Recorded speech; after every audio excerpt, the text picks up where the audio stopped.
Zëvendës kryeministri italian Matteo Salvini po përballet me betejën më të vështirë politike të viteve të fundit, shpëtimin e partisë së tij të ekstremit të djathtë, Lega, nga shpërbërja elektorale. Kriza shpërtheu publikisht javën e kaluar kur numri 2 i partisë, Roberto Vanacci, ish generali i ushtrisë italiane dhe figurë shumë e debatueshme, kërcënoi se do të krijojë një parti të re me emrin e Ardhmja Kombëtare, një lëvizje që rrezikon të coptoj Legan. Salvini përpiqet ta minimizojë përçarjen, por sinjalet janë të qarta. Lega, një shtyllë kyçe e koalicionit qeverisës të kryeministres Giorgia Meloni, rrezikon të humbasë peshën politike përpara zgjedhjeve të vitit të ardhshëm. Antar aktual dhe ish antar të partisë i than Politico se përplasja me Salvini dhe Vanaccit kanë nxjerrë në pa një luftë të thellë fraksionare, nga njëra anë të moderuarit, nga ana tjetër ekstremistët, si dhe përplasja historike mbi identitetin e Legas, parti kombëtare apo lëvizje separatiste veriore.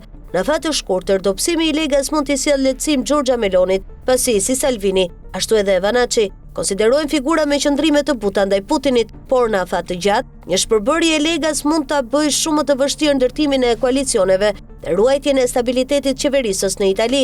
Tensionet u bën të pamohueshme më 24 janar, kur Vanacci regjistroi markën tregtare për partinë e tij të re, edhe pse më pas u distancua nga një llogari në Instagram që njoftonte themelimin e saj. Ai la të hapur mundësinë e një daljeje të pavarur. Shumë antar të Legas janë hapur armiqësor ndaj Vanaccit, veçanërisht për deklaratat e tij pro Mussolinit, për simpati ndaj Vladimir Putinit dhe për qëndrimet ekstreme sociale. Një blok i fuqishëm brenda partisë, i lidhur me autonominë veriore, po ushtron presion që Salvini ta përjashtoj Vanaccin për të shmangur përçarjen totale.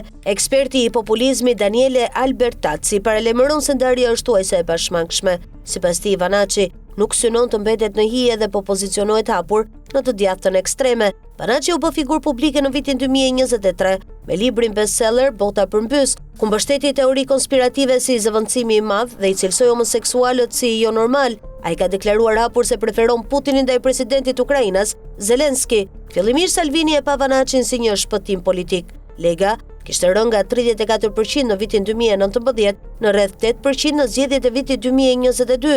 Në zgjedhjet evropiane të 2024-s, Vanacci mori mbi 500.000 vota preferenciale, duke justifikuar strategjinë e Salvinit, por më pas ai u kthye në barr. Të shtoi në një fushat rajonale, shkeli disiplinën e partisë, hapi deg paralele dhe veproi si parti brenda partisë. Figurat kryesore të veriut italian, përfshirë Luca Zaia dhe presidentin e Lombardisë Attilio Fontana, kanë ngritur pikpyetje serioze për leadershipin e Salvinit dhe për tolerimin e Vanaccit. Ndërkohë, edhe pse suksesi një partie të re nuk është i garantuar, ekspertët paralajmërojnë se edhe 2% e votave mund të jenë vendimtare në zgjedhjet e ardhshme.